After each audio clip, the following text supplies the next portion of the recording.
अस्सलाम वालेकुम। Physics 10th में चैप्टर नंबर 10 जो है उसके एक्सरसाइज में से आज हम शॉर्ट क्वेश्चन करेंगे और फर्स्ट ऑफ ऑल हम रिव्यू शॉर्ट क्वेश्चन को डिस्कस करते हैं। पहला शॉर्ट है हमारे पास 10.1। What is SHM? Simple harmonic motion. What are the necessary condition for a body executing to simple harmonic motion?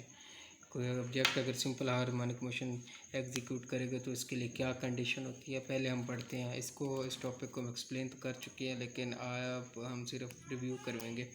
Simple harmonic motion occur when the net force is directly proportional to the displacement from the mean position and always directed toward the mean position. यानी कि जो force है वो हमेशा mean position के क्या होती है, डायरेक्टली प्रोपोर्शनल होती है। और ये हमारे पास थी सिंपल हार्मोनिक मोशन की डेफिनेशन। इसके लिए नेसेसरी कंडीशन क्या आती, 4 कंडीशन है जो कि आपको पेज नंबर 5 और 6 पे मिल जाएंगी। तो लेकिन आप शॉर्ट में कोई सी दो लिखते हैं। Body executing simple harmonic motion always vibrate about the fix position या मीन पोजीशन, जैसे हमने पेंडुलम की एग्जांपल दी थी, मैस अटैच्ड टू स्प्रिंग की एग्जांपल दी थी। इसी तरह दूसरा क्या था कि it's acceleration is always directed toward the mean position, चूँकि हमने मैस अटैच्ड टू स्प्रिंग में ये भी रिलेशन पढ़ा था। Acceleration is directly proportional to the displacement and always directed toward the mean position। Okay, तो आप कोई सी दो कंडीशन लिख सकते हैं। वैसे हमारे पास थर्ड एंड फोर्थ भी थी। थर्ड में था कि वेलोसिटी जो है मीन पोजीशन पे मैक्सिमम, एक्सट्रीम पे मिनिमम, और एक्सेलरेशन इसके अपोजिट है। नेक्स्ट हमारे पास 10.2 क्वेश्चन है। Think of a several example in every body life of motion that are simple harmonic motion की अपनी एवरीडे लाइफ में आप कोई सी 3 एग्जांपल दे जो कि सिंपल हार्मोनिक मोशन के एग्जांपल हो। तो आपकी बुक में पेज नंबर 2 पे भी इसका जवाब है, लेकिन यहाँ भी मैं आपको एक्सप्लेन करता जाऊँ। Motion of mass attach to spring on a horizontal frictional surface, ये भी सिंपल हार्मोनिक मोशन की एग्जांपल है। The motion of ball placed in a bowl, ये भी हमने एक्सप्लेन किया था, सिंपल हार्मोनिक मोशन की एग्जांपल है। Motion of a bob attach to spring attach to string या सिंपल पेंडुलम, तो ये भी हमारे पास third example simple harmonic motion की। नेक्स्ट हमारे पास 10.3 short. What are the damped oscillation? How damping progressively reduce the amplitude of the oscillation. First of all हम damped oscillation पढ़ते हैं। ऑसिलेशन क्या कहते हैं? टू एंड फ्रो मोशन को हम ऑसिलेशन कहते हैं, और अगर उसमें किसी भी किस्म की रेजिस्टेंस का सामना होगा तो ये डैम्प्ड ऑसिलेशन है।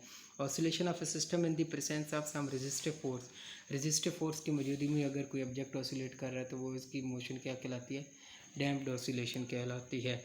हम नेक्स्ट इसका दूसरे पार्ट को जो कि how damping progressively reduce the amplitude of oscillation.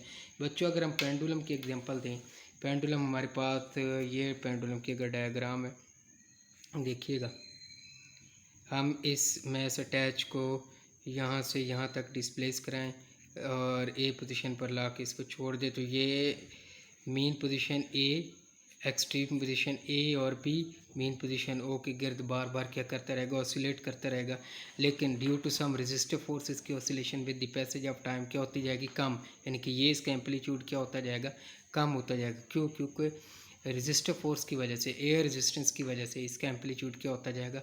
कम होता जाएगा। तो इसी पार्ट को हमने कि how the damping progressively reduce the amplitude of oscillation. कोई ऑब्जेक्ट ऑसिलेट कर रहा है तो इसका एम्पलीट्यूड क्यों बढ़ता है? रीच कम हो जाता है due to in all the system the force of friction retard the motion, motion को क्या करती है? रिटार्ड कर देती है। So system do not oscillate. उसी तरह with the passage of time system oscillate नहीं कर सकता। The friction reduce the mechanical energy, क्योंकि with the passage of time उसकी मैकेनिकल एनर्जी क्या होती है? कम हो जाती है। जैसे मैंने अभी एग्जांपल आपको सिंपल पेंडुलम की दी थी कि उसका एम्पलीट्यूड पहले देखिएगा बच्चों, ये हमने डायग्राम भी ड्रा की है कि पहले इसका एम्पलीट्यूड बहुत ज़्यादा है और जैसे जैसे with the passage of time इसका एम्पलीट्यूड ये देखिएगा कम होता जा रहा है और रिड्यूस होते होते ये ज़ीरो हो गया। तो ये with the passage of time due to resistive force object का एम्पलीट्यूड क्या हो जाता है? डिक्रीज़ होता जाता है। नेक्स्ट हमारे पास है 10.4। और वैसे इस ये 10.3 जो हमने एम्पलीट्यूड वाला क्वेश्चन डिस्कस किया कि इसका how the damping progressively reduce the amplitude, तो इसका जवाब आपको बुक के पेज नंबर 6 और 7 पे मिल जाएगा। नेक्स्ट हमारे पास है 10.4 क्वेश्चन। इसका जवाब बच्चे पेज नंबर वैसे 8 पे भी है, बुक के ऊपर भी मौजूद है, वहाँ पे भी आपको मिल जाएगा। तो नेक्स्ट हम पढ़ते हैं। How can you define the term wave, elaborate the difference between the mechanical and electromagnetic wave give example of each.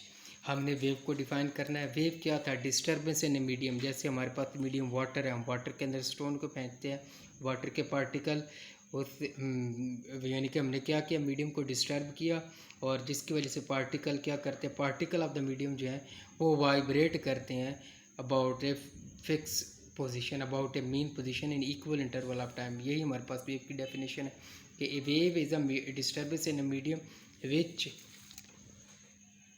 causes the particle of the medium to undergo the vibratory motion about their mean position in equal interval of time। Next हमारे पास दो example types of wave की, mechanical which require any medium for their propagation, जिनको medium की ज़रूरत होती है propagation के लिए, उसको हम क्या कहते हैं, मैकेनिकल वेव कहते हैं।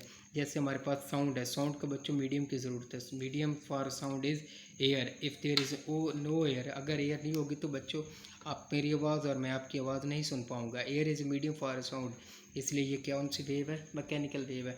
नेक्स्ट हमारे पास electromagnetic which do not require any medium for their propagation, जिनको अपनी प्रोपगेशन के लिए, इशाअत के लिए मीडियम की ज़रूरत नहीं होती। जैसे सनलाइट या हीट हम तक पहुंचती है in the form of wave, तो इनके लिए कोई भी मीडियम नहीं है, क्योंकि बहुत डिस्टेंस है बिटवीन अर्थ एंड सन, लेकिन ये फिर भी सनलाइट जो है with in 8 minute and 20 second हम तक पहुँच जाते। इट मीन्स लाइट वेव या heat wave do not require any medium. इसी तरह रेडियो वेव भी है, तो आप एटलीस्ट 2 एग्जांपल करेंगे। नेक्स्ट हमारे पास इस चैप्टर का 10.5 और आज का हमारा last question, distinguish between longitudinal and transverse wave with example. ये बच्चों हमारे पास मैकेनिकल वेव की 2 टाइप्स थी। वन इज लॉन्गिट्यूडनल, जिसमें particle of the medium back and fourth move करते थे, जिसमें हमने स्प्रिंग को बैक एंड फोर्थ मूव भी करवाया था। अगर हम हॉरिजॉन्टल सरफेस के ऊपर स्प्रिंग ले, उसको बैक एंड फोर्थ एक साइड फिक्स करते थे, दूसरे को back and forth push and pull करते थे, उसमें क्या कंप्रेशन और रेयर फ्रैक्शन प्रोड्यूस होता था। और इस तरह जो कंप्रेशन और रेयर फ्रैक्शन की वजह से वेव प्रोड्यूस होती थी, उसको हम क्या नाम देते थे, लॉन्गिट्यूडनल का। And longitudinal wave, particle of the medium move back and fourth along the direction of propagation of wave. Back and fourth move करते थे, क्योंकि हम पुश एंड पुल करते थे, कंप्रेशन और रेयर फ्रैक्शन की वजह से back and fourth move object propagate करती है, और इस तरह जो वेव प्रोड्यूस होता है उसको हम लॉन्गिट्यूडनल वेव कहते हैं। जैसे हमारे पास इसके एग्जांपल क्या है, साउंड वेव है।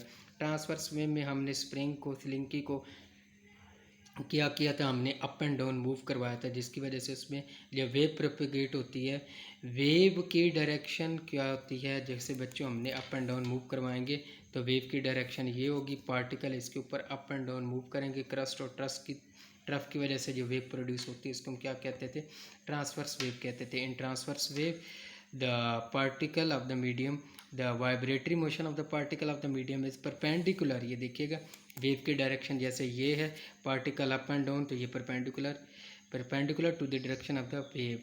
तो इस तरह जो वेव जनरेट होगी इसको हम ट्रांसवर्स वेव कहते हैं। जैसे कि हमारे पास water wave is example of transverse wave. Okay, अल्लाह हाफिज़।